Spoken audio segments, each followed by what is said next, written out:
सीता रखावे फुलवारी राम फुलवरिया में आए। सीता रखावे फुलवारी राम फुलवरिया में आए। के कर हऊ सीता बारी दुलारी, के कर हऊ सीता बारी दुलारी। के कर रखावा फुलवारी राम फुलवरिया में आए। राजा जनक जी के बारी दुलारी, राजा जनक जी के बारी दुलारी।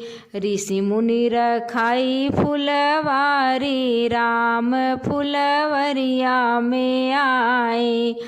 सीता रखावे फुलवारी राम फुलवरिया में आए। जब तू बाटू राजा जनक दुलारी, जब तू बाटू राजा जनक दुलारी। आवा बैठ बगल हमारी राम फुलवरिया में आए। सीता रखावे फुलवारी राम फुलवरिया में आए।